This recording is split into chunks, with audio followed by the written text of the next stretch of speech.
উপস্থিত হযরত উলামায়ে কেরাম, দিগার বেরাদারানে ইসলাম, মুরব্বিয়ানে আযম, পর্দার আড়ালে অবস্থানরত সম্মানিতা পর্দানিশীন মা ও বোনেরা, সর্বপ্রথম মহান মুনিবের দরবারে শুকরগুজার হচ্ছি যে মহান রব্বুল ইজ্জত আমাদিগকে কিছু সময় মালিকের গোলামের উদ্দেশ্যে মাহফিলের সামিয়ানায় আসার বসার তৌফিক দান করেছেন।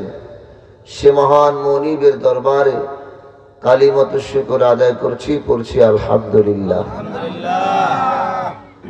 তেলাওয়াতকৃত আয়াত এবং হাদিসকে সামনে রেখে কিঞ্চিত আলোকপাত করার প্রয়াস চালাবো।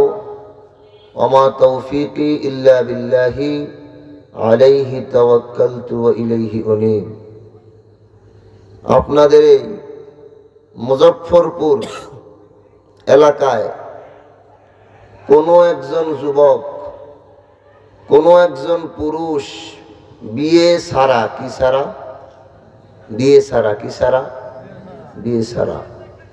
একটা মেয়েকে নিয়ে ঘরে ঢুকছে, দরজা জানলা লাগাইছে। আপনার পাশের ঘরে যদি এই কাজ চলতে থাকে, বিয়ে ছাড়া একটা লোক মেয়েকে নিয়ে ঘরে ঢুকছে, আপনি টের পাইলেন, শান্তিতে থাকতে দিবেন? কেন? বলে ছেলেটা অবৈধভাবে মেয়েটাকে নিয়ে ঘরে ঢুকছে, বিদায় আমরা তাকে শান্তিতে থাকতে দিব না। কথা ঠিক না? পক্ষান্তরে আরেকটা ছেলে বিয়ে করার পরে শত শত মানুষের সামনে দিয়া স্ত্রীকে নিয়ে ঘরের মধ্যে ঢুকে গেল, দরজা জানালা বন্ধ, এক লেপের নিচে গেল। কেউ আমরা তাকে ডিস্টার্ব করি? কেন করি না? বলে ছেলেটা বৈধভাবে মেয়েটাকে নিয়ে ঘরে ঢুকছে। কথা ঠিক না? তো চিন্তা করে দেখেন, একটা মেয়েকে আমি আমার মন গড়া নিয়মে, মন গড়া পদ্ধতিতে আমার ঘরে আমি আনতে পারি নাই। ঘরে আনছি তো আল্লাহ পাকের বিধান যেটা দিছেন, বিধান মাইনা তারপরে আমার ঘরে মেয়েটাকে ঢুকাইছি। কথা ঠিক না? তো যতদিন পর্যন্ত সেই মালিকের বিধান দিয়া আমার সংসার, আমার ঘর না চালাবো, অতদিন পর্যন্ত আমার সংসারে শান্তি আসতে পারে না। কথা ঠিক কিনা? প্রথম কথা হলো, আল্লাহ পাক যাহা কিছু তৈয়ার করছেন, যাহা কিছু বানাইছেন, সব বানাইছেন জোড়া জোড়া। কেমনে বানাইছেন? জোড়া জোড়া। আল্লাহ রাব্বুল আলামিন কোরআনুল কারীমের মধ্যে এই কথাটা সুন্দরভাবে বলেছেন। আল্লাহ পাক বলেন, ওয়া মিন কুল্লি শাইইন খালাকনা যাওজাইন। আল্লাহ রাব্বুল আলামিন বলেন, আমি সব কিছু জোড়া জোড়া করে সৃষ্টি করেছি। সুবহানাল্লাহ। সম্মানিত ভাইরা আমার, এমনকি আমরা যে মাটির মধ্যে বসে ওয়াজ শুনতেছি, এই মাটিরও একটা জোড়া আছে না নাই? মাটির জোড়া হইল আসমান, আসমান হইল পুরুষ, জমিন হইল নারী। আর এই পৃথিবীর মধ্যে যত গাছ গাছালি আছে, সমস্ত গাছ গাছালি গুলো আসমান আর জমিনের সন্তান। কোন সুবহানাল্লাহ। আল্লাহ রাব্বুল আলামিন আসমান থেকে বৃষ্টি বর্ষণ করেন। ওই বৃষ্টির পানি যখন জমিনের মধ্যে পড়ে, জমিন তখন গর্ভবতী হয়ে যায়। আল্লাহ রাব্বুল আলামিন বলেন, ওয়া আনজালনা মিনাস সামাই মাআন ফাআখরাজা বিহি মিনাস সামারাতি রিজকান লাকুম। আল্লাহ রাব্বুল আলামিন বলেন আমি আসমান থেকে বৃষ্টি পাঠাই, ওই বৃষ্টির পানি যখন জমিনের মধ্যে পতিত হয় জমিন তখন গর্ভবতী হয়ে যায়, জমিনের মধ্য থেকে তখন শস্যাদি ফলমূল রিজিক বের হয়ে আসে। কোন সুবহানাল্লাহ। আল্লাহ রাব্বুল আলামিন সব কিছু জোড়া জোড়া করে বানাইলেন। এমনকি লক্ষ্য করলে দেখবেন একটা ঠেলা গাড়ি বানাইতে গেল চাক্কা লাগে কয়টা? কয়টা লাগে? ঠেলা গাড়ি এক চাক্কা কোনো গাড়ি আসেনি। ঠেলা গাড়ি বানাইতে গেল চাক্কা লাগে কয়টা? লক্ষণীয় বিষয় হলো দুইটা চাক্কা আবার এক পার্শ্বে নয় দুই পার্শ্বে লাগানো। এখন যদি কোনো বুদ্ধিজীবী এই কথা বলতে চায়, ঠেলা গাড়ি ভাইয়েরা সমৃদ্ধি যদি চাও আগামীকাল থেকে দুইটা চাক্কা এক পার্শ্বে লাগায়া দাও। বলে কেন? তোমাদের ঠেলা গাড়ি আরো দ্রুত গতিতে চলবে। এই লোকটা যেরকম ভাবে চলনা গাড়ি অচল করে দিতে চায়, ঠিক তেমনি ভাবে যে সমস্ত লোকেরা বলবে নারী আর পুরুষ আলাদা আলাদা করে লাভ নাই, একই সাথে চালায়া দাও, এরাও গোটা সমাজ ব্যবস্থাকে অচল করে দিতে চায়। লক্ষ্য করে দেখুন একটা চাকার মধ্যে আবার দুইটা জিনিস থাকে, একটার নাম টায়ার আর একটার নাম জোরে কোন না। টায়ারটা থাকে বাহিরে, টিউবটা থাকে ভিতরে। টায়ারটা বড় শক্ত, টিউবটা বড় নরম। টায়ারটা হইল পুরুষ, টিউবটা হইল নারী। টায়ার ডাক দিয়ে বলে বাহিরের যত ইটের খোঁচা আছে, যত পিরিজের ঘষা আছে আমি টায়ার সামাল দিব। ভিতর থেকে টিউব ডাক দিয়ে বলে আমি তোমাকে হাওয়া দিয়া শক্তি যোগায় রাখবো।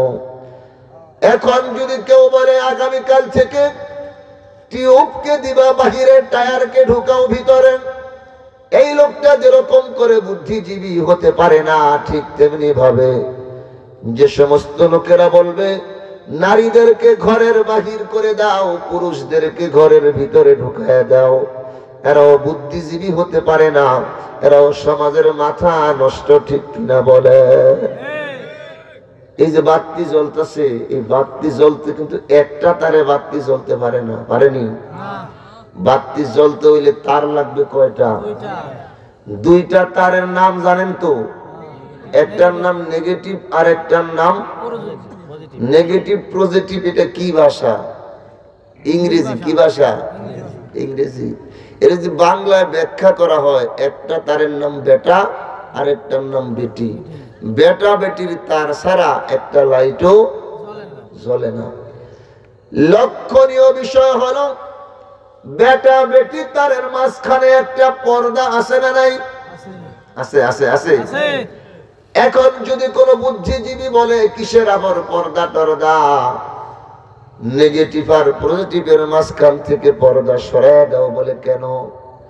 এই মুজফ্ফরপুর এলাকার কোন একটা ঘর যেন অন্ধকার না থাকে, আলো আর আলো হবে। ওই ব্যক্তির কথা অনুযায়ী নেগেটিভ আর পজিটিভের মাঝখান থেকে যদি পর্দা সরিয়ে দেওয়া হয়, আপনারা বলেন বাতি জ্বলবে না আগুন জ্বলবে? আগুন জ্বলবে।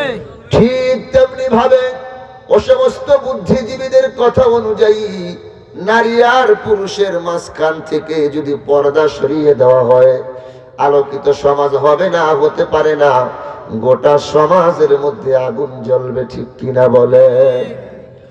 আল্লাহ পাক সব বানাইছেন জোড়া জোড়া, আল্লাহকে মানুষও বানাইছে আমি জোড়া জোড়া। কোন সুবহানাল্লাহ। আল্লাহ রাব্বুল আলামিন বলেন ওয়া খালাকনাকুম আজওয়াজা, আমি আল্লাহ রাব্বুল আলামিন মানুষদেরকে জোড়া জোড়া করে বানাইছি। এক দলের নাম দিলাম পুরুষ, আরেক দলের নাম নারী। আল্লাহ রাব্বুল আলামিন পুরুষ এবং নারী এরকম করে জোড়া জোড়া করে বানাইছেন। তবে মানব সৃষ্টির সূচনাটা কিভাবে হলো? আল্লাহ রাব্বুল আলামিন বলেন আল্লাযী খালাকাকুম মিন নাফসিন ওয়াহিদা, সর্বপ্রথম আমি আদমকে বানাইলাম ওয়া খালাকা মিনহা যাওজাহা, আদম থেকে তার স্ত্রীকে বানাইলাম। ওয়া বাসসা মিনহুমা রিজালান কাসীরান ওয়া নিসাআ, আদম এবং তার স্ত্রী দুইজন থেকে কিয়ামত পর্যন্ত যত মানুষ আসবে আমি দুইজন থেকে বানাইলাম। কোন সুবহানাল্লাহ। এক গ্রুপ বের হয়েছে, মানুষ মানুষ আসিল না, মানুষ আসিল বান্দর, গোস্তে গোস্তে লেস পড়ে গেছে, এখন আমরা মানুষ হয়ে গেছি। নাউজুবিল্লাহ জোরে কোন। এই কথা তারা কেন বলে? এই কথা বলার পিছনে একটা উদ্দেশ্য আছে, একটা শানে নজুল আছে, একটা প্রেক্ষাপট আছে। কোরআনের মধ্যে আসছে, দাউদ পয়গম্বরের জামানায়, দাউদ পয়গম্বর যখন জব্বুর কিতাব তেলাওয়াত করতেন, তো সমুদ্রের মাছ সমুদ্রের কিনারে চলে আসতো তেলাওয়াত শোনার জন্য। তো শনিবার তেলাওয়াত হইতো, আল্লাহ পাক বিধান করে দিলেন শনিবারে মাছ ধরা নিষেধ। যেহেতু মাছগুলা তেলাওয়াত শুনতে আসে, বিদায় শনিবারে মাছ ধরা নিষেধ। কিছু ইহুদি তারা এটাকে মানছে ঠিক, কিন্তু গুড়ায়া মানছে। যেমন শনিবারে মাছ ধরে নাই, কিন্তু শনিবারের গড়া দিয়ে আটকায় রাখছে, রবিবারে মাছ ধরেছে। এটা চালাকি যে করছে, আল্লাহ পাক ৭০,০০০ ইহুদিকে একেবারে বান্দর বানিয়ে দিছে জায়গায়। কয় হাজার? ৭০,০০০। এখন ইহুদিরা চিন্তা করলো আমরা তো আসলে সেই বান্দরের জাত, তা মুসলমান কেন মানুষের বাচ্চা থাকবে, এদেরকেও বান্দরের বাচ্চা বানায় ছাইরা দিব। এজন্য এই ডায়লগ দিল যে আসলে মানুষ মানুষ ছিল না, মানুষ ছিল বান্দর। এই যে ডায়লগটা দিল, এই ডায়লগটা এমনি এমনি দেয় নাই, এদেরকে কোটি কোটি টাকা দিয়া রাষ্ট্রের পক্ষ থেকে, সরকারি কোষাগার থেকে লালন পালন করে, এদের পিছনে কোটি কোটি টাকা ব্যয় করে। কেন? খালি মাঝে মাঝে এরকম দুই একটা ডায়লগ ছেড়ে দেয়, এজন্য নাম দেয় বুদ্ধিজীবী। কি? আল্লাহ রাব্বুল আলামিন বলেন, আল্লাযী খালাকাকুম মিন নাফসিন ওয়াহিদা, সর্বপ্রথম আমি আদমকে বানাইলাম। তাফসীরের কিতাবের মধ্যে আসছে, আদম নবীকে আল্লাহ পাক যখন বানাইছেন, পৃথিবীর সমস্ত জায়গা থেকে মাটি নিয়ে আল্লাহ পাক আদম নবীর দেহটা বানাইছেন। এজন্য মাটির যত প্রকারের কালার, মানুষের শরীরের অত প্রকারের কালার।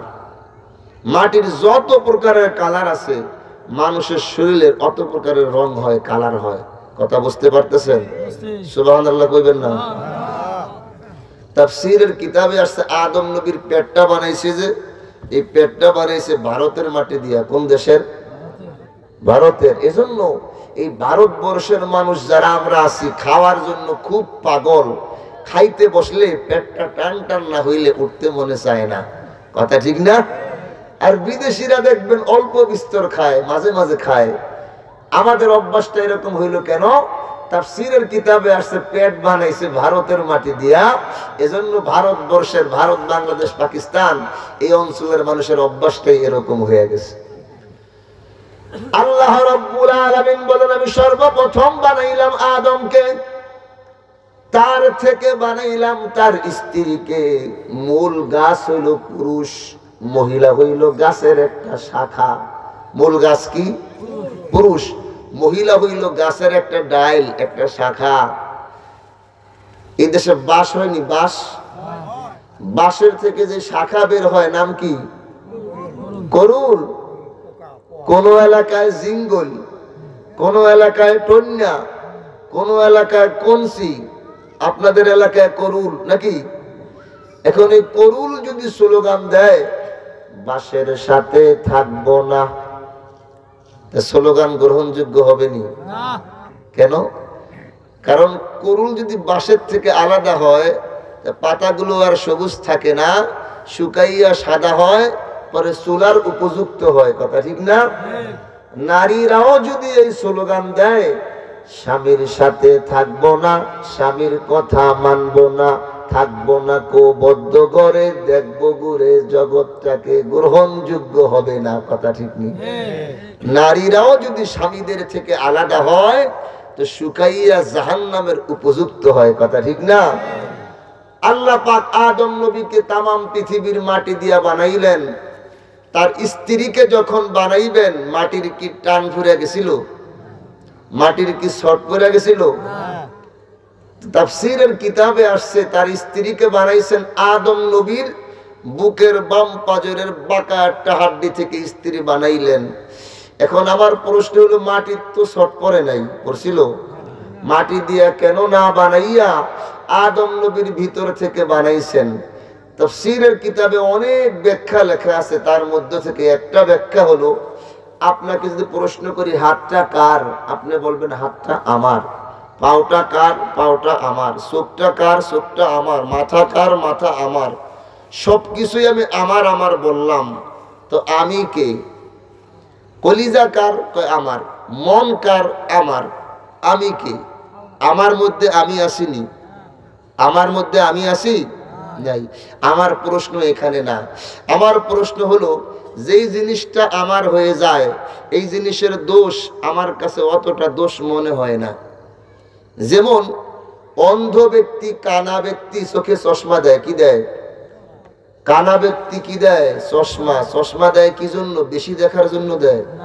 কেন দেয়? যাতে করে অন্ধত্বটা মানুষের কাছে প্রকাশ না পায়। কারণ চোখটা হলো আমার, আমার চোখের বদনাম আরেকজনে করলে আমার কলিজায় আঘাত লাগে। একজন গরমের দিনে হাত মোজা, পাও মোজা লাগাইছে, বলে কেন? বলে আমার হাতের মধ্যে একজিমা, পায়ের মধ্যে একজিমা, এখন মানুষ দেখলে আমারে ঘৃণা করে, এজন্য কষ্ট হইল হাতটা ঢাইকা রাখি, কারণ হাতটা আমার। এমন কি পায়খানাটাও যদি নিজের হয় গন্ধ কম কয়, কথা ঠিক নেই? অনেক সময় নিজের পায়খানা হাতের মধ্যে লেগে যায়, এতটা খারাপ লাগে না। আরেকজনেরটা ধরতে পারবেন নি? 500 টাকা দিলে 10 বার করে সাবান দেয়, 2 লোয়ের পরে কেমন কিরকম কিরকম যেন লাগে, কথা ঠিক না? পায়খানাটাও যদি নিজের হয় তাহলে গন্ধ কম। আল্লাহ কয়, আদম নবী থেকে স্ত্রী বানাইলাম আমার বুকের হাড্ডি থেকে। আল্লাহ পাক আমার স্ত্রীকে বানাইছেন। এই মুহতামিম সাহেব বড় হুজুরের স্ত্রীকে আল্লাহ পাক তার বুকের হাড্ডি থেকে বানাইছেন। যার যার স্ত্রী আল্লাহ পাক তার তার বুকের হাড্ডি থেকে বানাইছেন। কোন সুবহানাল্লাহ। আল্লাহ রাব্বুল আলামিন বলেন, ওয়া মিন আয়াতিহি আন খালাকা লাকুম মিন আনফুসিকুম আজওয়াজা। আল্লাহ রাব্বুল আলামিন বলেন, আমি তোমাদের থেকে তোমাদের স্ত্রীদেরকে বানাইছি। কোন সুবহানাল্লাহ।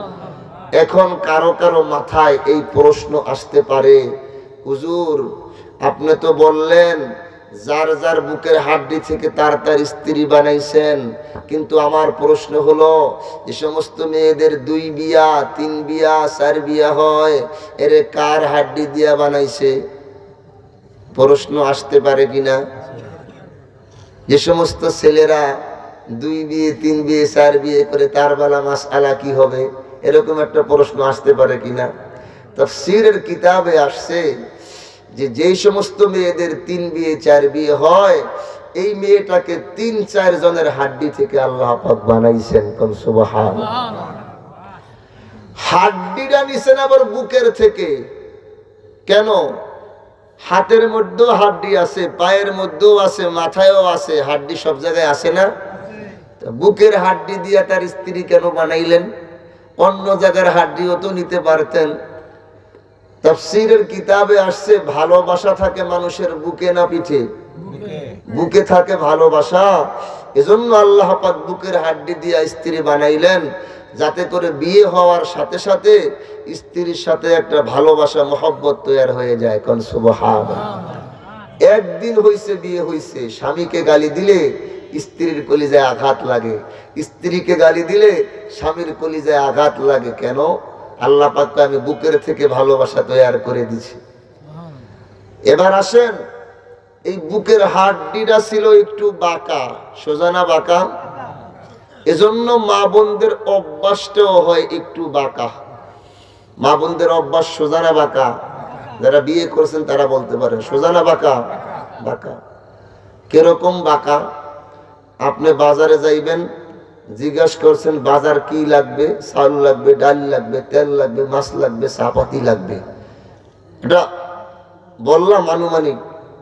এখন আপনি চিন্তা করলেন চাপাতির কথা বলল, চিনির কথা তো বললো না, আপনি বেরেন খাড়াইয়া বললেন আচ্ছা চিনি লাগবে নি। তো সোজা উত্তর হইল হয়তো লাগবে অথবা লাগবে না, এটা হলো সোজা উত্তর।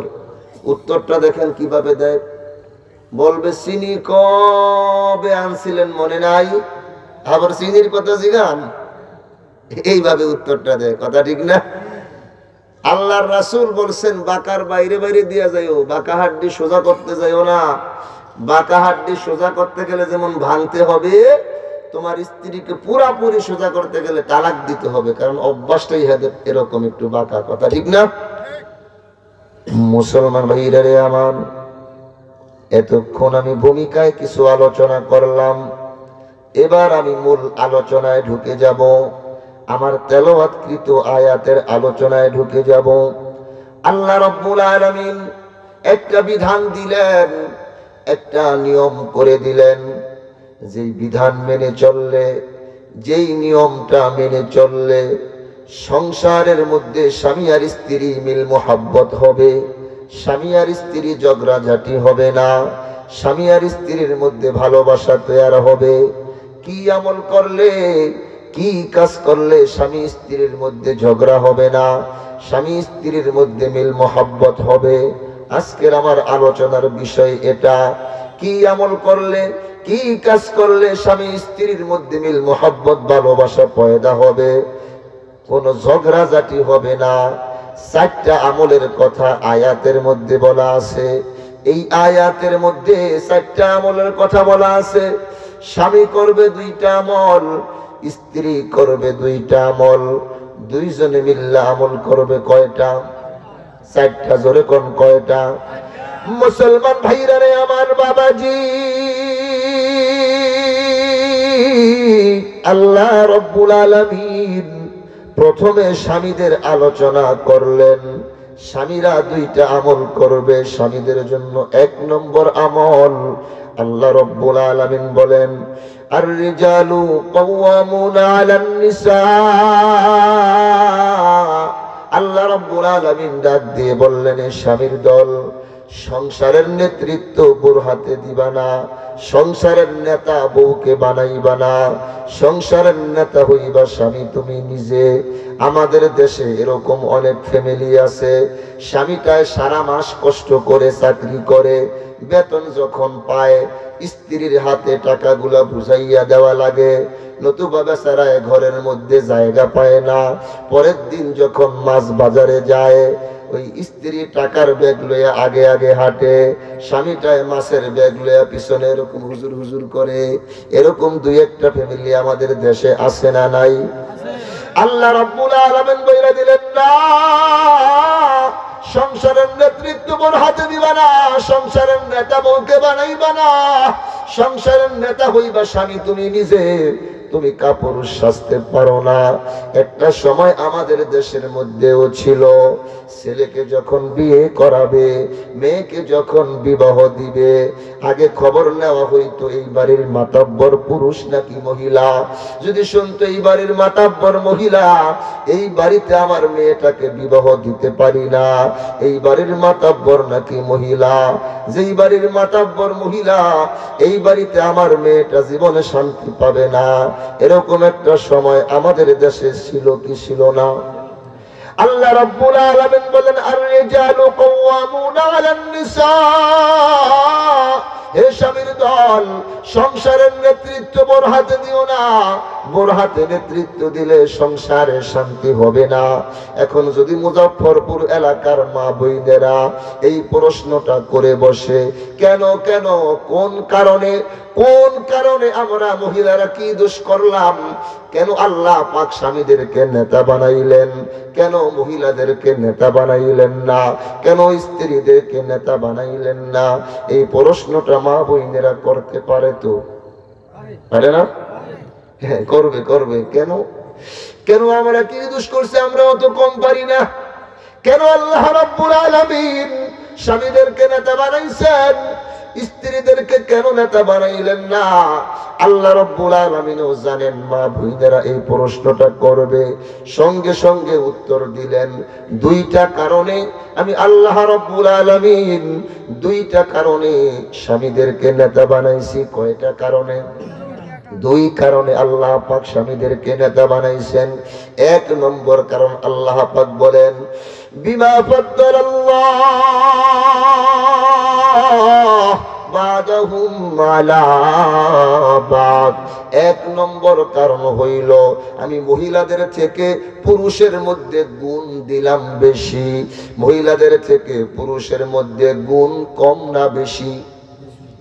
কি কি গুণ বেশি দিলেন? তাফসীরের কিতাবের মধ্যে আসছে, এক নম্বর গুণ হইল মহিলাদের থেকে পুরুষের শরীরের মধ্যে শক্তি দিছেন বেশি। দুই নম্বর মাথার মধ্যে বুদ্ধি দিছেন বেশি।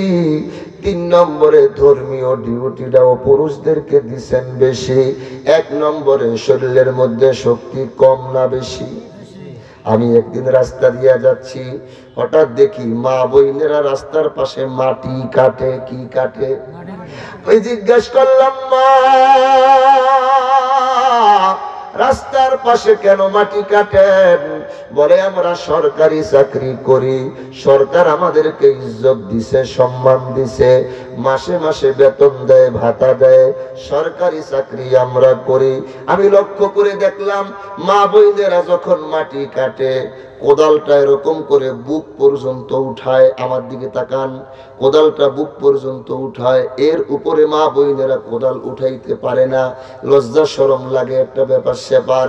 আর পুরুষ মানুষ যখন মাটি কাটে কোদালটা এরকম করে মাথার উপরে উঠায়, এমনি একটা কোপ মারে। কথা ঠিক নেই? পুরুষ মানুষ একটা কোপ দিয়া যেই পরিমাণ মাটি কাটবে, একজন মা একজন বোন 10টা কোপ দিল সেই পরিমাণ মাটি কাটতে। আমি জিজ্ঞাসা করলাম, মা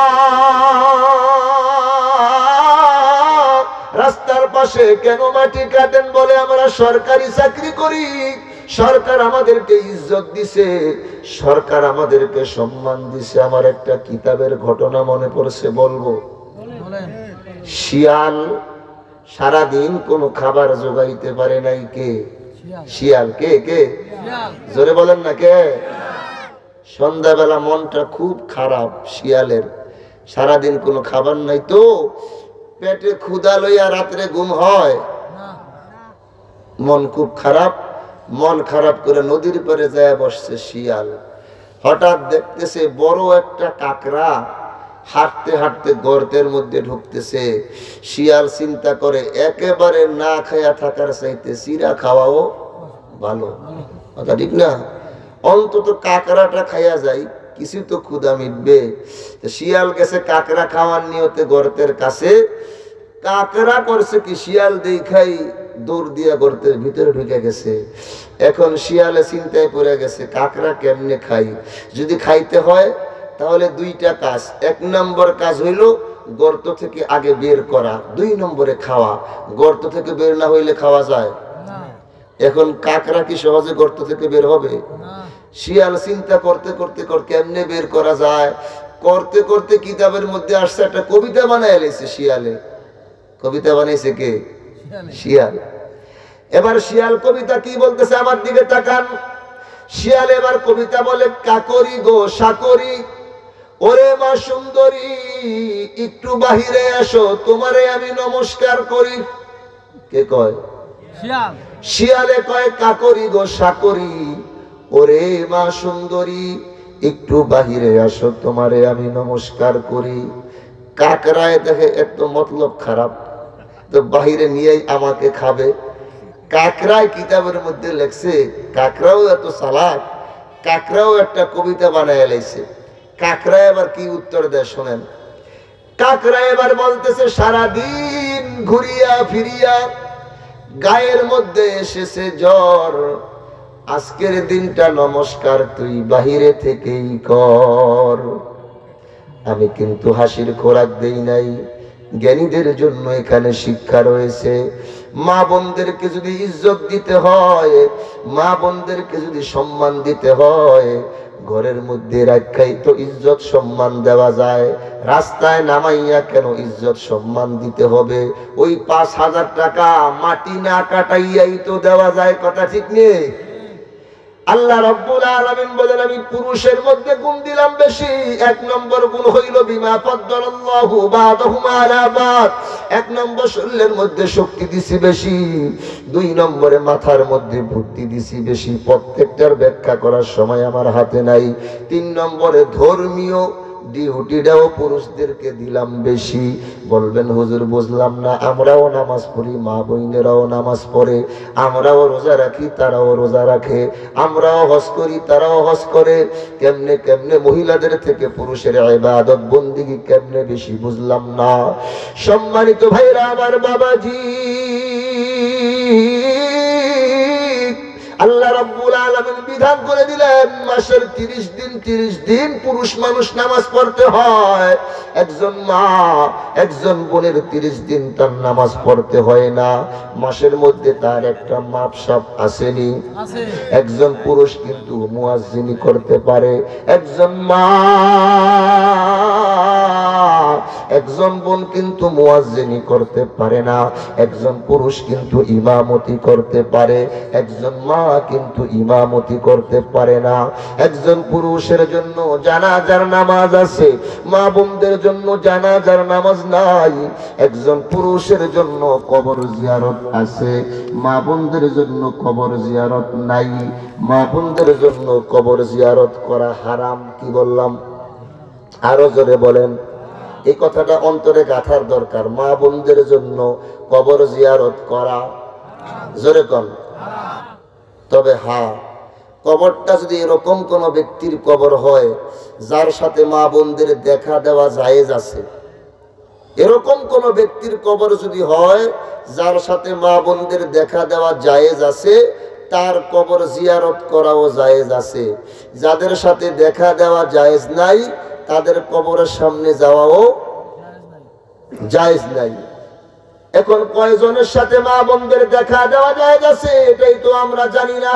এই পৃথিবীর মধ্যে 14 জন পুরুষ এরকম আছে যাদের সাথে মা বোনদের দেখা দেওয়া জায়েজ আছে। কয়জন? 14 জন। কয়জন? আমার দিকে তাকান। বাবার মতো 5 জন আপন বাবা, দুধ বাবা, চাচা, মামা, শ্বশুর। বাবার মতো 5 জন আপন বাবা, দুধ বাবা, চাচা, মামা, শ্বশুর। ভাইয়ের মতো 5 জন আপন ভাই, দুধ ভাই, দাদা ভাই, নানা ভাই, নাতি ভাই। ছেলের মতো 4 জন আপন ছেলে, ভাইয়ের ছেলে, বোনের ছেলে, মেয়ের জামাই। এই হইল মোট 14 জন। এই 14 জন পুরুষের সাথে মা বোনদের দেখা দেওয়া জায়েজ আছে। যাদের সাথে দেখা দেওয়া জায়েজ আছে তাদের কবরেও মা বোনদের জন্য যাওয়া জায়েজ আছে। যাদের সাথে দেখা দেওয়া জায়েজ নাই তাদের কবরের সামনে যাওয়াও জায়েজ নাই। জোরে কর না, জোরে কর না। কিন্তু বাস্তবতা হলো আমাদের সমাজের কিছু মা দলে দলে বিভিন্ন মাজারের মধ্যে চলে যায়। বাবার কাছে সন্তান চায়, ছেলে চায়, মেয়ে চায়। কথা ঠিক নেই? সন্তান দেওয়ার মালিক জোরে বলেন কে? এই আওয়াজে মাঝে আরো জোরে বলেন, সন্তান দেওয়ার মালিক কে? ইব্রাহিম নবীর সন্তান হয় না। ইব্রাহিম নবী হওয়া সত্ত্বেও সন্তান হয় না। 80 বছর বয়স হয়ে গেল, ইব্রাহিম নবীর একটা সন্তানও হয় না। ইব্রাহিম নবী বুড়া হয়ে গেছেন। বুড়া বয়সে আল্লাহকে ডাক দিয়া এবার একটা দরখাস্ত জানায় দিলেন। ইব্রাহিম নবী কি দরখাস্ত করলেন কোরআনের মধ্যে আছে। ইব্রাহিম নবী এবার বললেন, রব্বি হাবলি মিনাস সালিহিন।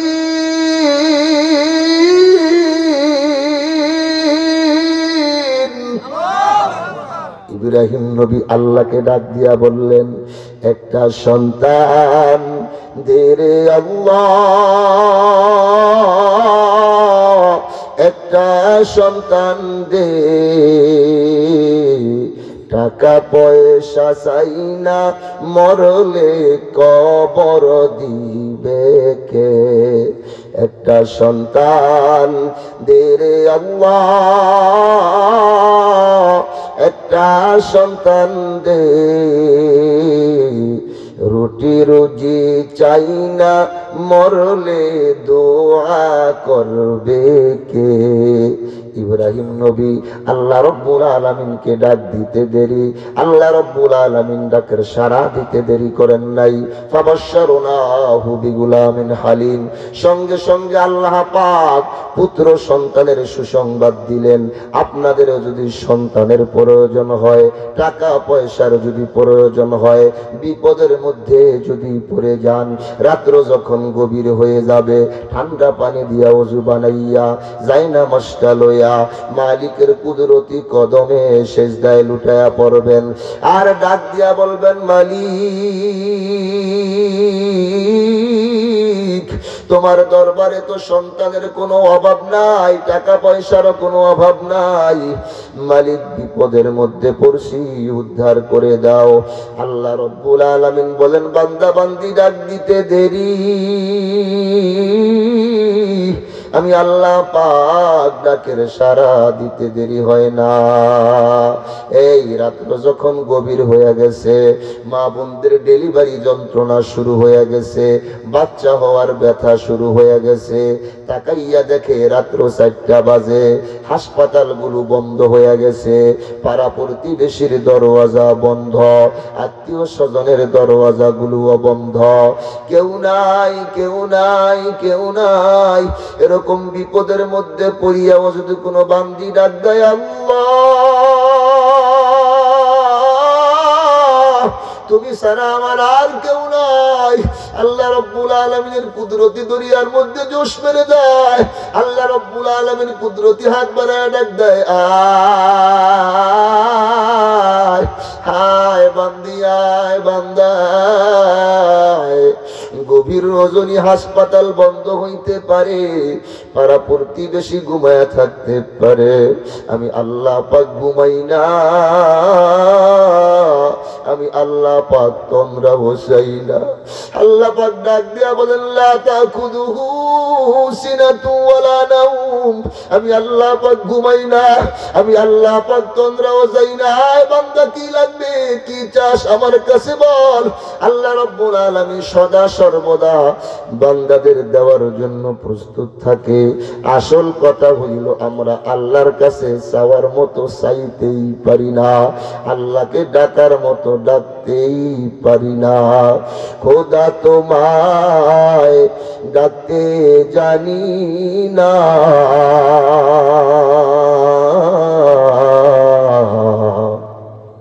ডাকার মতো ডাকলে খোদায় কেমনে শোনে না।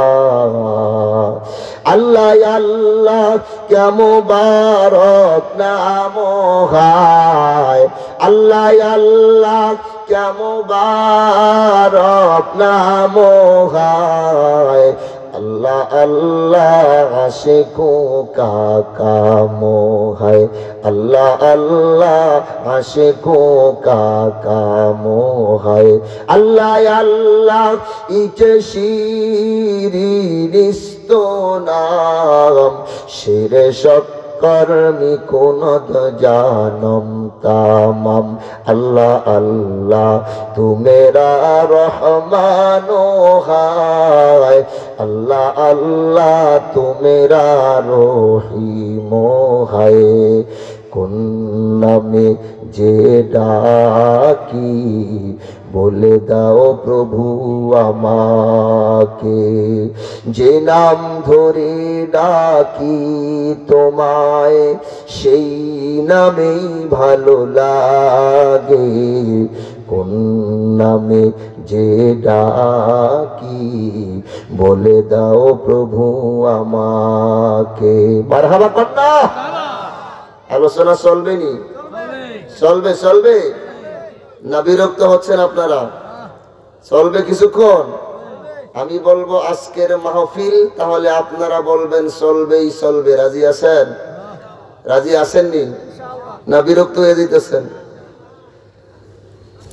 আমি বলবো আজকের মাহফিল, আপনারা বলবেন চলবেই চলবে। আজকের মাহফিল এই আওয়াজে জমে গেছে একবারে। গরম আসতেছে, টেনশন লয়েন না, গরম গরম পাইবেন। সাউন্ড দেন, সাউন্ড দেন। আজকের মাহফিল কতক্ষণ চলবে? সারা রাত চালাইছে, দেখছেন? আমার একটা মারেন না বুদ্ধি বের করছে, গরম কল। মাশাআল্লাহ 10টা পর্যন্ত চলবে। দেখা যাক আল্লাহ পাক কতটুকু কবুল করেন। আপনারা আছেন তো, থাকবেন না ভাগবেন? থাকবেন, থাকবেন। যতক্ষণ আছেন ইনশাআল্লাহ অল্প সময় শেষ করে দিব। আল্লাহ রাব্বুল আলামিন বলেন, দুইটা কারণে আমি পুরুষদেরকে নেতা বানাইছি, মনে আসেনি? দুইটা কারণে আল্লাহ রাব্বুল আলামিন পুরুষদেরকে নেতা বানাইছেন। এক নম্বর কারণ হইল পুরুষের মধ্যে গুণ দিলেন বেশি। 2 নম্বর কারণ আল্লাহ পাক বলেন, ওয়া বিমা আনফাকু মিন আমওয়ালিহিম। আল্লাহ রাব্বুল আলামিন বলেন 2 নম্বর কারণ, সংসারের যত খরচ আছে, ডাক্তারের খরচ, সন্তানাদির খরচ, আত্মীয় স্বজনের খরচ, মা বাবার খরচ, স্ত্রীর খরচ, সংসারের যত খরচ আছে সমস্ত খরচ চালাইবে স্বামীকে। জোরে কোন খরচ চালাইবে কে? না না, কিছু কিছু স্বামী আছে বউরে দিয়া চাকরি করেন না, অভ্যাস আসেনি? আসেনি? আল্লাহ রাব্বুল আলামিন তো সংসারের যত খরচ আছে সমস্ত খরচ চালাইবে স্বামী। এই দায়িত্ব হইল স্বামীর। 4টা সন্তান হইছে, একটা সন্তান স্বামী গর্ভে নেয় নাই, একটা সন্তানকেও স্বামী দুধ পান করায় নাই, একটা সন্তানের পায়খানা পেশাব পরিষ্কার করে নাই। সমস্ত সন্তানের সব দায়িত্ব পালন করলো স্ত্রী। স্বামী তোমার একটা দায়িত্ব, সংসারটা চালাইবা। ওটাও যদি তুমি তোমার স্ত্রীর ঘাড়ে তুইলা দাও, তোমার মতো কাপুরুষ বিয়ে করার দরকার নাই। ঠিক নেই? হাদিসের মধ্যে আসছে যে কামাই করে খাওয়াইতে না পারবো এ বিয়ে করবে না, এ রোজা থাকবে। কি থাকবে? এই হাদিসটা বলছেন না আপনারা?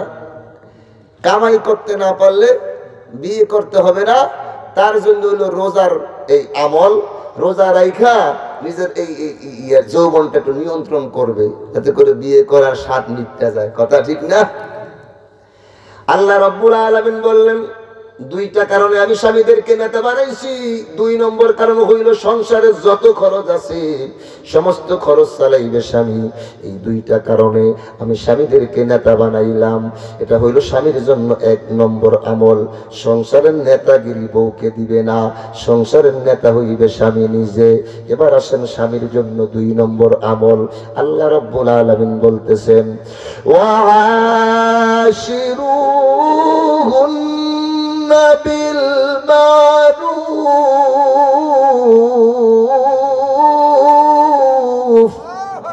আল্লাহ রাব্বুল আলামিন ডাক দিয়া বললেন, স্বামীদের জন্য 2 নম্বর আমল, সংসারের যত কাজ আছে, সংসারের যত কাজ আছে স্ত্রীর সাথে পরামর্শ কইরা করবা। পরামর্শ ছাড়া তুমি কোনো কাজ করবা না। অনেক স্বামী আছে কয়, হ আমি কি হেমুন না বেডা, আমি এই মায়া লোকের জিগে কাম করি না। এমন অনেক বেডা আসেনি, এই মুরব্বী আসে, আসে না? আসে না? কয় আমি ডেকির থেকে জিজ্ঞেস করে ভাড়া বান্ধি না। কথা ঠিক নেই? আল্লাহ কয়, না না, স্ত্রীর সাথে পরামর্শ করে কাজ করো। পরামর্শ করলে কাজের মধ্যে বরকত দেন কে? বউর সাথে পরামর্শ ছাড়া কাজ করবেন, 10 জায়গায় যাইবেন, 10 জায়গায় ঠুকাইবেন। পরামর্শ করে 5 জনের লাগে কাজ করবেন, 1 জায়গায় যাইবেন, 1 জায়গায় বরকত হইবে। কোন সুবহান। স্বামীর জন্য 2টা আমল দিলাম কোরআন থেকে। আল্লাহ রাব্বুল আলামিন বললেন, 1 নম্বর আমল হইল সংসারের নেতা হইবে স্বামী। 2 নম্বর আমল হইল স্ত্রীর সাথে পরামর্শ করে কাজ করবা। এটা হলো স্বামীর জন্য 2 আমল। এবার আসেন স্ত্রীর জন্য কয়টা আমল? আল্লাহ রাব্বুল আলামিন 1 নম্বর আমল বলতেছেন, ফাসসালিহাতু কানিতাত। আল্লাহ রাব্বুল আলামিন ডাক দিয়ে বললেন, হে স্ত্রী দলেরা, তোমাদের জন্য 1 নম্বর আমল, স্বামীর যখন তোমার সামনে থাকবে স্বামী, যখন তোমার সামনে থাকবে তখন তুমি স্বামীর অন্তরে কষ্ট দিবা না, স্বামীর অন্তরের মধ্যে দুঃখ দিবা না, স্বামীর কথা তুমি মান্না চলবা, স্বামীর অন্তরে দাগ লাগাইতে পারবা না। এটা হলো স্ত্রীদের জন্য 1 নম্বর আমল। সামনে আসতেছে রোজার ঈদ। কি রোজার ঈদ? স্বামী চালায় রিক্সা, স্বামী চালায় ভ্যান, স্বামী দিন মজুর, স্ত্রী ডাক দিয়া কয় কি, এই ঈদে 10,000 টাকা দিয়া এই 3 পিস না দিলে তোমার সংসারই করুম না। স্বামীর অন্তরে কষ্ট পাইবনি। স্ত্রীদের জন্য 1 নম্বর আমল হইল ফাসসালিহাতু কানিতাতু, অল্পে তুষ্টি। স্বামী যা দেয় তার উপরে আলহামদুলিল্লাহ, কোনো হেসকাল করা যাইব না। স্বামীর অন্তরে কষ্ট দেওয়া যাবে না, স্বামীর অন্তরে দুঃখ দেওয়া যাবে না। স্বামী যখন তোমার সামনে উপস্থিত আছে, এটা হলো স্ত্রীর জন্য 1 নম্বর আমল। সংক্ষেপে বলে যাই। এবার আসেন স্ত্রীর জন্য 2 নম্বর আমল।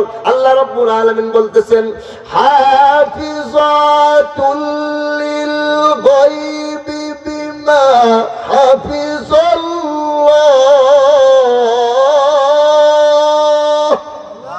আল্লাহ রাব্বুল আলামিন ডাক দিয়ে বললেন স্ত্রীদের জন্য 2 নম্বর আমল। স্ত্রীদের জন্য 2 নম্বর আমল। স্ত্রী থাকে দেশে, স্বামী থাকে ইতালি। বউ থাকে দেশে, স্বামী থাকে সিঙ্গাপুর। বউ থাকে দেশে, স্বামী থাকে ঢাকা। আসেনি? আছে আছে আছে আছে। আল্লাহ কয় তখনও তুমি তোমার স্বামীর মনটা জয় করিয়া চলো। যখন তোমার স্বামী দূরে থাকবে তখনও তুমি তোমার স্বামীর মনটা জোগাইয়া চলো। বলবেন হুজুর বুঝলাম না, সামনে থাকলে তো মনটা জোগান যায়, দূরে গেলে আবার কেমনে মন জোগাইবে? প্রশ্ন আছে না? সামনে থাকলে না একটু কথাবার্তা মান্না চলো যায়, এখন দূরে গেছে, এখন স্বামীর কেমনে মানবো, কেমনে স্বামীর মন জোগাইবো? বুঝাইয়া দিলেই বুঝবেন। 2 বছর পর স্বামীটা আসছে ইতালি থেকে। কয় বছর? 2 বছরে প্রত্যেক মাসে টাকা পাঠাইছে 1 লাখ। কয় লাখ? 2 বছরে টাকা হয়েছে কয় লাখ? হ্যাঁ মাশাআল্লাহ, 12 লাখ হয়েছে। আমি একদিন এক ওয়াজে আলোচনা করতেছি এরকম। আমি বললাম প্রত্যেক মাসে টাকা পাঠাইছে 1 লাখ, 2 বছরে টাকা হয়েছে কয় লাখ? আমার পাশে এক মুরব্বী হচ্ছে 2,20,000।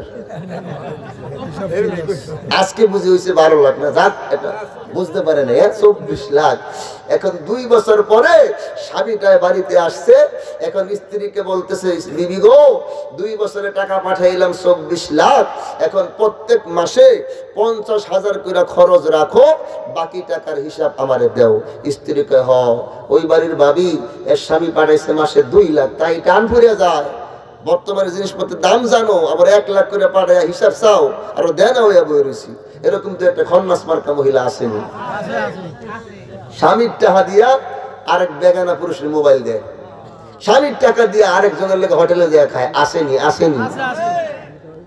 50,000 টাকা দিয়া স্বামীটা একটা মোবাইল দিছে। আশা হইল স্ত্রীকে একটু দেখা কথা বলবে, বিদেশ থাকে তো। এখন স্বামী যখন বাড়িতে আসছে, দেখে স্ত্রী মোবাইল লইয়া টয়লেটে যায়। রাত্রে যখন ঘুমায় মোবাইলটা বুকের মধ্যে ঢুকে ঘুমায়। স্বামী কয় ব্যাপার কি? মোবাইল দিলাম আমার সাথে কথা বলার জন্য, এখন আমি তো বাড়িতে, মোবাইল লইয়া টয়লেটে কেন যায়? আর রাত্রে ঘুমাইলে মোবাইলটা বুকের মধ্যে ঢুকে ঘুমায়, কারণটা কি? একটু চেক দেওয়া দরকার, আসলে ঘটনাটা ঘটলো কি। স্বামী জীবনে ঘুমাইলে নাক ডাকে না, আজকে একটু চেক দেওয়ার নিয়ত। শোয়ার সাথে সাথেই স্বামী নাক ডাকা আরম্ভ করছে। আসলে ঘুমাইছেনি? স্বামী ঘুমাইছে? স্বামী যখন নাক ডাকা শুরু করছে, স্ত্রীকে পাইছি মনের মতো একটা সুযোগ, এই সুযোগে আমার নাগরের সাথে একটু কথা বলে লই। সাথে সাথে মোবাইলটা বুকের থেকে বার করে এরকম করে কুটকুট কুটকুট কুটকুট করে কথা বলা আরম্ভ করছে, বালিশের সাথে মাথায় লাগাইয়া। স্বামীর মনটা জয় হইল না কষ্ট পাইল? প্রেম প্রীতির জ্বালা, মোবাইলের মেলা, এখন আর চিঠি লেখা লাগে না। ছেলে সারা রাত্র জাগিয়া ফোনে কথা বলিয়া, মেয়েটায় সারা রাত্র জাগিয়া ফোনে কথা বলিয়া। লেখাপড়া ছেলের ভালো লাগে না, লেখাপড়া মেয়ের ভালো লাগে না। মোবাইল ফোন আসিল কি দোলা লাগিল, ফজরে ছেলের ঘুম ভাঙলো না। কথা ঠিক নেই? মোবাইল ফোন আসিল কি দোলা লাগিল ফজরে মেয়ের ঘুম ভাঙলো না। পেটে ভাত যাই থাক পরনে নাই থাক, দেখবেন 3 বেলা ভাত পায় না, বড় একটা মোবাইল লয়ে রাস্তা দিয়ে বুড়াঙ্গিরি করে, আসেনি? পেটে ভাত যাই থাক পরনে নাই থাক, মোবাইল সারা ছেলের চলে না, ফজরে ঘুম তো পোলার ভাঙলো না। এই যারা যারা বিয়ের আগে মেয়েদেরকে বড় মোবাইল দিচ্ছেন, আজকে যে মোবাইল লয়ে যাইবেন। বিয়ের আগে মেয়ের মোবাইলের দরকার আসেনি? আছে আছে, দরকার পড়লে বাড়ির মোবাইলে তো কথা বলতে পারেন। বিয়ের আগে মোবাইল দরকার আছে মেয়ের? যারা যারা দিছেন আজকে যে লয়ে যাবেন, একটা পেস লাগাই দিয়ে গেলাম, বাইতে যান, খবর আছে আজকে। কোন ওয়াজে গেছিলেন, কোন হুজুর আনছেন? এটি কথা ঠিক নেই, লাগি গেছে, আর কয় লাগি গেছে। 12 বছরের একটা মেয়ে বাড়িতে রেখে গেছে, 12 বছর। কয় বছর? এবার তো একটু মেয়েটাকে চেক দিই, মেয়েটা ঠিক আছে কিনা। সকাল 10টা বাজে মেয়েটা স্কুলের ব্যাগ লইয়া বাড়ি থেকে বের হইল। অর্ধেক পথ যাইয়া স্কুলের রাস্তায় না যাইয়া মেয়েটা আরেকটা ছেলের সাথে পার্কে ঢুকে গেল। এখন বাবার মনটা জয় হইল না কষ্ট পাইল? 3টা কাজ করলে বিদেশি স্বামীর মনটাও জয় হয়ে যায়। কয় কাজ? 1 নম্বর হলো চরিত্রের হেফাজত, স্ত্রী চরিত্র নষ্ট করবে না, এটা হলো 1 নম্বর কাজ। 2 নম্বরে ধন সম্পদের হেফাজত, স্বামীর টাকা, স্বামীর মাল স্বামীর অনুমতি ছাড়া খরচ করবে না, এটা হলো 2 নম্বর। 3 নম্বর হলো সন্তানাদির সঠিক লালন পালন। সন্তান স্কুলে যায় না কি করে, এটা একটু খোঁজ খবর বাবা মার রাখতে হবে। কথা ঠিক নেই না? আপনি আল্লাহর রাস্তা ছেড়ে দিচ্ছেন, সন্তান কই যায়, কার সাথে ঘুরে, কার সাথে মিশে, কোনো খবর রাখলেন না, আপনি আসল প্রকৃত মা বাবা হইতে পারেন না। কথা ঠিক না? 3টা কাজ করলে বিদেশি স্বামীর মনটাও জয় হইয়া যায়। 1 নম্বর হলো চরিত্রের হেফাজত, 2 নম্বরে ধন সম্পদের হেফাজত, 3 নম্বরে সন্তানাদির সঠিক লালন পালন। এই 3টা কাজ করলে বিদেশি স্বামীর মনটাও জয় হইয়া যায়। কথা ঠিক নেই? এখন আসেন 4টা আমল দিলাম স্বামীদের জন্য, 2টা আমল। মনে আছে? মনে আছে? 1 নম্বরে বউরে নেতা বানাইবেন না, জম্মের মতো পেছ লাগাই দিছি আজকে। 2 নম্বরে বউর সাথে পরামর্শ করে কাজ করবেন। এখান দিয়ে আবার মা বোনদেরকে একটু আগাইয়া দিছি। স্ত্রীর জন্য 2টা আমল। 2টা আমল হলো 1 নম্বর, স্বামী যখন সামনে থাকবে তখন স্বামীর কথা মান্না চলবে। আর স্ত্রীর জন্য 2 নম্বর আমল, যখন স্বামী দূরে থাকবে তখনও স্বামীর কথা মান্না চলবে। এই 4টা আমল আপনারা বুঝ পাইছেন? এবার আসেন বলবেন হুজুর ঝগড়া তো লাগেই গেছে, এখন ঝগড়া মিটাইমু কেমনে? এটা একটা পন্থা বলে দিয়ে যান, এটা একটা পদ্ধতি দেখাই দিয়ে যান। প্রতিদিন চেষ্টা করি ঝগড়া আজকে করুম না, যেদিন চিন্তা করি করুম না, এদিন আরো বেশি ঝগড়া লাগে। বাইকতে গেলেই বললো মাথাটা গরম হয়ে যায়। কথা ঠিক না? ঝগড়া যদি লাগিয়া যায়, কোরআন থেকে 5টা ঔষধ আছে। কয়টা ঔষধ? 5টা ঔষধ প্রয়োগ করলে ঝগড়া আর থাকতেই পারে না। 1 নম্বরে নাপা। 1 নম্বরে কি? নাপা। 2 নম্বরে অ্যান্টিবায়োটিক, 3 নম্বরে ইনজেকশন, 4 নম্বরে অপারেশন, 5 নম্বরে ক্যান্সার হয়েছে কাটতে হালাই দিতে হইব। 1 নম্বরে নাপা, 2 নম্বরে অ্যান্টিবায়োটিক, 3 নম্বরে ইনজেকশন, 4 নম্বরে অপারেশন, 5 নম্বরে ক্যান্সার। এখন আপনার হয়েছে নাপা, আপনার হয়েছে জ্বর, আপনি গেছেন ডাক্তারের কাছে, একটা হাত কাটতে হালাই দিছে, জ্বর ভালো হয়েছে। হয়েছে জ্বর, গেছেন ডাক্তারের কাছে, হাত একটা কাটতে হালাই দিল, জ্বর তো ভালো হলো না, হাতটা তো কিন্তু ঠিকই পড়ে গেছে। এজন্য 5টা ওষুধ যে আল্লাহ দিছে আয়াতের মধ্যে, সিরিয়াল মতো কাজে লাগাইতে হবে। 5 নম্বরে 1 নম্বরে লাগালে ঝামেলা আছে। খুব মনোযোগ। বাজলো কয়টা? 9:35 বাজে। আমার সময় কতটুকু দিবেন?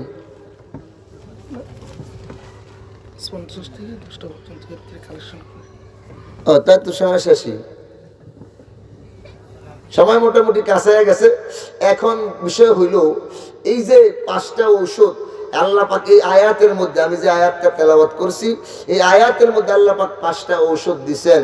এই 5টা ঔষধ প্রয়োগ করলে আল্লাহর কসম স্ত্রীর সাথে আর ঝগড়া থাকবেই না। যত ঝগড়া হোক, কঠিন ঝগড়া হোক, 5টা ওষুধ সিরিয়াল মতো প্রয়োগ করলে মিটতেই যাবে। 1 নম্বরে নাপা খাইছেন, ভালো হয়ে গেছে, আর 2 নম্বরটা প্রয়োগ করবেন না। নাপা খাইছেন, ভালো হয় নাই, অ্যান্টিবায়োটিক খাইছেন, ভালো হয়ে গেছে, 3 নম্বরটা যাইবেন না। কথা বুঝতেছেন? এখন এই ঔষধ যদি খাইতে হয়, ডাক্তারের কাছে গেছেন, আপনার দেখকে ওষুধ দিব, আগে 3-4টা পরীক্ষা টেস্ট দিব, এই টেস্টগুলো দেখে এরপরে ওষুধ লাগবে। কথা ঠিক না? এখন ঔষধ দেওয়ার আগে আপনাদেরকে আমি একটু টেস্ট করতে চাই। রাজি আছেন? কষ্ট দিব না কাউকে, কোনো কষ্ট নাই। জায়গায় বৈশা একটু চোখটা বন্ধ করবেন, বেশি কষ্ট হবে? বেশি কষ্ট? উপরে নিচে সবাই চোখটা বন্ধ করে মাথাটা এরকম করে নিচের দিকে ঝুঁকাইয়া দিবেন। আমি বলার আগে কেউ চোখ খুলবেন না। চোখটা বন্ধ করুন তো, সবাই বন্ধ করেন। উপরে নিচে সবাই, কারো দিকে কেউ তাকাইবেন না। চোখটা বন্ধ করে মাথাটা নিচের দিকে ঝুঁকাইয়া দেন। আমি সহ কেউ চোখ খুলবো না, কিয়ামত হয়ে চোখ খুলবো না। আমি এই মুহূর্তে আপনাদের সামনে একটা বাস্তব ঘটনা, মা বাবা সম্পর্কে একটা ওয়াজ আপনাদের সামনে আমি করতে চাই। এরপরে আমার বাকি আলোচনা আমি শেষ করব ইনশাআল্লাহ। মুসলমান ভাইরা রে আমার, কেউ কারো দিকে তাকাবো না। দেখবো এবার চেষ্টা করে চোখের থেকে 2-1 ফোঁটা পানি ফেলানো যায় কিনা। আপনার আমার গুনার কারণে জাহান্নামের মধ্যে আগুন দাউ দাউ করে জ্বলে। চোখের পানি ছাড়া জাহান্নামের আগুন নিভানো সম্ভব হবে না। মুসলমান ভাইরা রে আমার, এবার আমি মা বাবার একটা বাস্তব ঘটনা আপনাদের সামনে তুলে ধরব। ছোট্টবেলায় বাবা মারা গেছে, মা দুঃখিনী, অল্প বয়সে স্বামী হারাইলো। আত্মীয় স্বজন ডাক দিয়া বলে, এই তোর কিন্তু বয়স বেশি হয় নাই, এই বয়সে অনেক মেয়েদের বিয়েই হয় না, তোকে আরেকটা ভালো ছেলে দেখে বিবাহ দিয়া দিব। মা বাবা বুঝাইতেছে, অনেক বুঝাইতেছে। মায়ের ডাক দিয়া কয়, না, আমি আর জীবনে কোনো বিবাহই বসবো না। আমি যদি দ্বিতীয় কোনো বিবাহ বসি, আমার সন্তানটা সেওইরা হয়ে যাবে। আমার সন্তানটা মানুষের বাড়িতে বাড়িতে কুকুরের মতো লাথি গোতা খাবে। আমি মা এই দৃশ্যটা দেখিয়া সহ্য করতে পারবো না। মা দুঃখিনী, বিবাহ বসলো না। অবশেষে আত্মীয় স্বজন, মা বাবা বিরক্ত হইয়া বাড়ি থেকে বের করে দিছে। তুমি যদি বিবাহ নাই বসো, এই বাড়িতে আর তোমার কোনো জায়গা হবে না, যাও, বাড়ি থেকে বের হয়ে যাও। মা দুঃখিনী সন্তানকে কুলে লইয়া ঘর থেকে বের হয়ে গেল, বাড়ি থেকে বের হয়ে গেল। ডাক দিয়া কয়, মা, ঘর ছাড়তে পারি, বাড়ি ছাড়তে পারি, মা বাবা আত্মীয় স্বজন সব ছাড়তে পারি, কিন্তু আমার সন্তান আমি ছাড়তে পারবো না। সন্তানকে মা কুলে লইয়া বাড়ি ঘর ছেড়ে বের হয়ে গেল। আত্মীয় স্বজনের বাসায় বাসায় গেল, কেউ মা দুঃখিনীকে একটু জায়গা দিল না। মা দুঃখিনী একটা মানুষের বাড়িতে চাকরানির চাকরি লইছে, মা চাকরানি খাটে, তারপরও দ্বিতীয় বিবাহ বসলো না। সন্তানকে কুলে লইয়া মা স্বপ্নে দেখে, ওই সন্তানের বয়স যখন, ছেলেটার বয়স যখন 6 বছর হয়ে গেছে, মা দুঃখিনী সন্তানকে একটা প্রাইমারি স্কুলে ভর্তি করিয়া দিছে। সন্তানের মাথার ব্রেন বড় ভালো, প্রত্যেক ক্লাসে ক্লাসে 1 নম্বর ছাত্র। সন্তান যখন ম্যাট্রিক পাস করছে, মাস্টার সাহেব ডাক দিয়া বলতেছে, সন্তানের মা, আপনার সন্তানের মাথার ব্রেন বড় ভালো, লেখাপড়া কিন্তু বন্ধ করবেন না। সন্তানের মা তখন চোখের পানি জোর জোর করে ছাড়ে, কেমনে আমার সন্তানকে লেখাপড়া চালাবো? আমি যে মানুষের বাড়িতে বাড়িতে চাকরানি খাটি, এত টাকা পয়সা আমি কই পাবো? মালিক পান খাওয়ার টাকা দেয়, মা জীবনে কোনোদিন পান কিনা খায় না। মালিক ঔষধ খাওয়ার টাকা দেয়, বিষের জ্বালায় পা দুইটা টন টন টন টন করে। মা দুঃখিনী কিন্তু ঔষধ কিনে খায় না, সন্তানের জন্য পরীক্ষার ফিস জমায়, সন্তানের জন্য ভর্তির ফিস জমায়।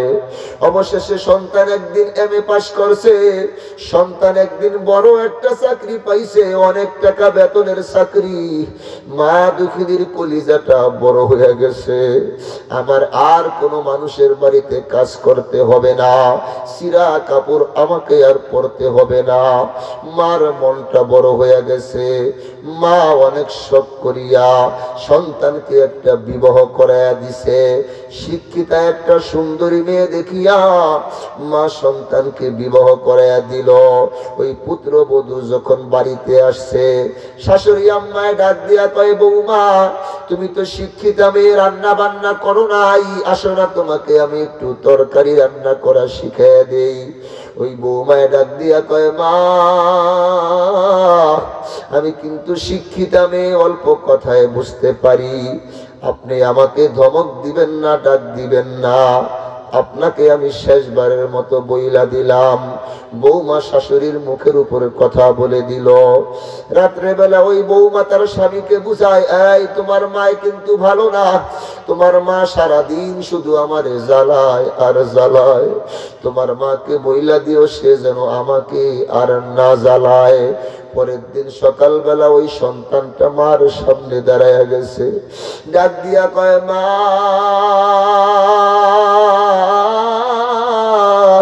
তুমি নাকি তোমার বৌমাকে শুধু জ্বালাও, তোমাকে বইলা দিলাম আর তোমার বৌমাকে জ্বালাইতে পারবা না। মা দুঃখিনী যেন আসমান থেকে জমিনে পড়িয়া গেল। মা দুঃখিনীর কলিজাটা খান খান হয়ে গেছে। সন্তানের চেহারার দিকে তাকাইয়া মা চোখের পানিগুলো জর জর করিয়া সারিয়া দিছে। ডাক দিয়া কয়, বাবা রে, তোর সুখের কথা চিন্তা কইরা ঘর সারলাম, বাড়ি সারলাম, মা বাবা হারাইলাম, জীবনে কোনো বিবাহই বসলাম না, অল্প কয়েকদিন হইছে বিয়ে করছ, আমি মা বুঝি এখনই পর হয়ে গেলাম। ওই সন্তানটায় কয়, মা তোমার কোনো কথাই আমি শুনবো না, তুমি আর তোমার বৌমাকে জ্বালাইও না, এই শেষ কথা তোমারে বইলা দিলাম। ওই দিনের মতো কথাবার্তা বন্ধ হইছে। আবার যখন কয়েক মাস পার হইছে, আবার যখন কয়েক মাস পার হয়ে গেছে, ওই স্ত্রী, সন্তানের স্ত্রী তার স্বামীকে রাত্রে বেলা বুঝায়, এই তুমি তোমার মার বিচার করবা, নতুবা আমি এই বাড়িতেই থাকবো না। কি হয়েছে, তোমার মা আমার সাথে অন্যায় করছে, তুমি তোমার মার বিচার করবা, আগামীকাল সকালবেলা তুমি তোমার মার বিচার করবা। সন্তানটার মাথা গরম হয়ে গেছে। সকাল যখন হইছে, ওই নিষ্ঠুর সন্তানটা মায়ের সামনে দাঁড়ায়া হঠাৎ করে মায়ের গালের মধ্যে একটা থাপ্পড় মারিয়া দিছে। মায়ের গায়ের মধ্যে লাথি ঘুষি মারতে আরম্ভ করেছে সন্তান। মা দুঃখিনী জমিনের মধ্যে গড়াগড়ি করে আর কান্দে। ডাক দিয়া কয়, বাবা রে, তোরে পেটে লইয়া আমি মা কত রাত্র ঘুমাই নাই, তোরে পেটে লইয়া আমি মা কতদিন ভাত খাইতে পারি নাই, বাবারে তুই আমারে আর মারিস না, আমি সহ্য করতে পারি না। নিষ্ঠুর সন্তান শোনে না, শুধু মাকে মারে আর মারে। অবশেষে মার কলিজার মধ্যে ব্যথা পাইছে। রাত্র যখন গভীর হয়ে গেছে, মা দুঃখিনী আল্লাহর দরবারে দুইটা হাত বাড়ায় দিছে, আর মা সহ্য করতে পারে নাই। ডাক দিয়া বললেন, আল্লাহ,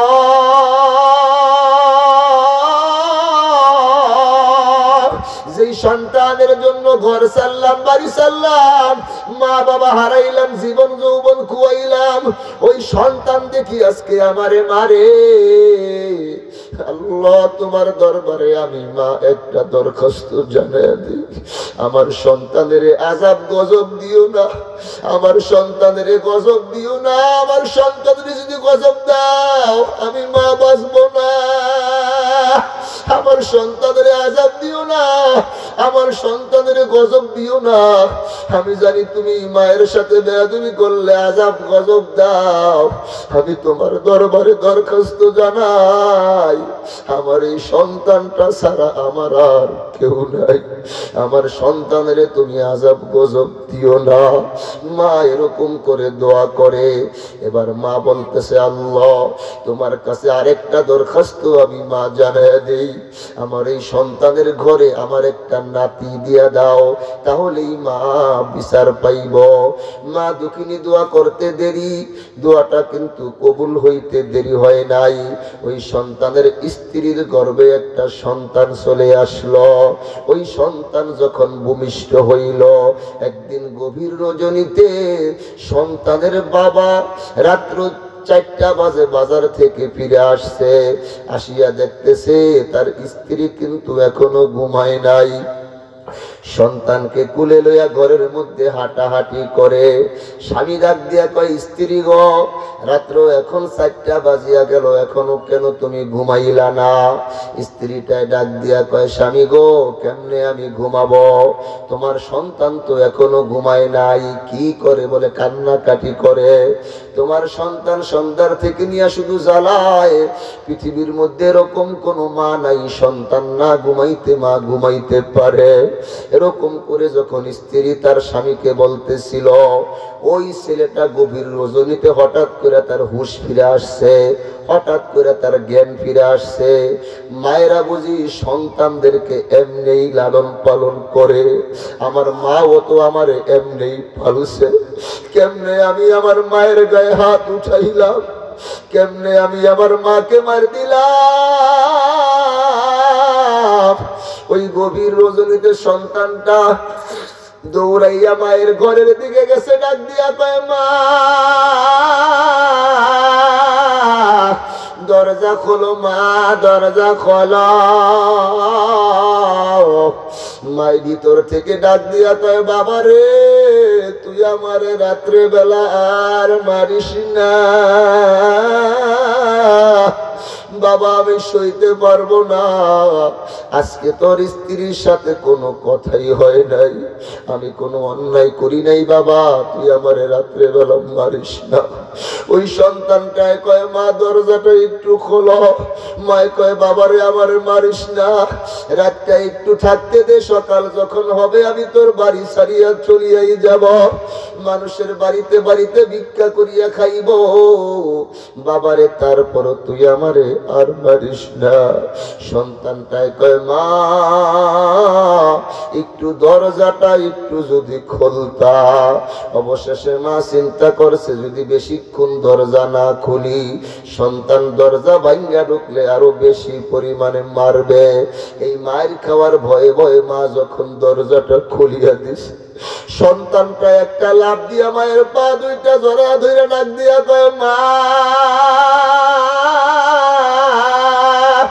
বুঝি নাই রে মা, বুঝি নাই, বুঝি নাই মা, তুমি আমার মাফ করিয়া দাও। মা আমি তোমার গায়ে কেমনে হাত উঠাইলাম মা, আমার মাথা ঠিক ছিল না মা, তুমি আমারে মাফ করিয়া দাও।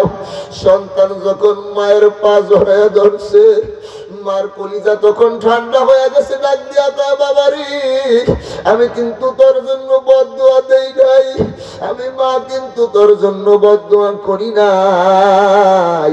পৃথিবীর মধ্যে এরকম কোনো মা নাই, বাবা নাই। সন্তান যখন মা বাবার পাও জড়ায় ধইরা মাপ চায়, সন্তান যখন বলে, মা মাফ করিয়া দাও, বাবা আমারে মাফ করিয়া দাও, মা বাবা তখন আর স্থির থাকতে পারে না, সন্তানদেরকে জাগায় মাফ করিয়া দেয়, সন্তানের জন্য দোয়া করে। এই বাবা আমি জানি না এখন ওয়াজ শুনতে আসছেন, কার জানি মা নাই, কার জানি বাবা নাই, কে যেন মা হারা সন্তান, কে যেন বাবা হারা সন্তান, কার বাবার লাশটা যেন কবরে নামাইছে, কার মায়ের লাশটা যেন কবরে নামাইছে। কত ভাইয়ের মা বাবা যেন কবর থেকে কেঁদে কেঁদে বলে, সন্তান ওয়াজ মাহফিলে গেছো, আমার বাবা মা কিন্তু কবরে বড় অশান্তিতে আছি, কবরে বড় অসহায়, আমাদের জন্য একটু দোয়া কইরো। কোন মা বাবা যেন কবর থেকে কান্দে। আমরা এত নিমক হারাম সন্তান, আমাদের মা বাবার জন্য 2 ফোঁটা চোখে পানি আসে না। আমরা কেমনে এত পাষাণ হইলাম। এ বাবা, আমি আলোচনার সামনের দিকে বেশি বাড়াবো না। এই মুহূর্তে আপনাদের খেদমতে আমি আরজ করতে চাই, সকলে একটু আমার দিকে তাকাইবেন, সকলে একটু আমার দিকে তাকান। আল্লাহর রসুলের একজন যুবক সাহাবী, আল্লাহর রসুলের একজন যুবক সাহাবী, ওই যুবক সাহাবী আল্লাহর রসুলের কাছে আইসা নালিশ দিলেন, ওগো আল্লাহর রসুল, আমি অনেক কষ্ট করে টাকা পয়সা ইনকাম করি, কিন্তু আমার কষ্টের টাকা আমার বাবাই খরচ করে ফেলে। একজন যুবক সাহাবী আইসা বললেন, ইয়া রাসূলুল্লাহ, ইয়া হাবিবাল্লাহ, নবী গো, আমি অনেক কষ্ট করে টাকা পয়সা ইনকাম করি, আমার বৃদ্ধ বাবা আমার কষ্টের টাকাগুলো সব খরচ করে ফেলে। ইয়া রাসূলুল্লাহ, আপনি একটু বিচার করে দেন, আমার বাবা কেন আমার কষ্টের টাকা পয়সা খরচ করে ফেলে। আল্লাহর রাসূল বললেন, যুবক, তোমার বাবাকে ডেকে আনো, এক পক্ষের কথা শুনে বিচার করা যায় না। ওই যুবকটা যখন বাবাকে ডেকে আনলেন, ওই বাবাকে যখন জিজ্ঞাসা করলেন, বাবা আপনার সন্তান নালিশ দিছে, আপনি নাকি আপনার সন্তানের টাকা পয়সাগুলো খরচ করে ফেলেন। আরে ওই বৃদ্ধ বাবাজি তখন চোখের পানিগুলো জড় জড় করে ছাড়ছে।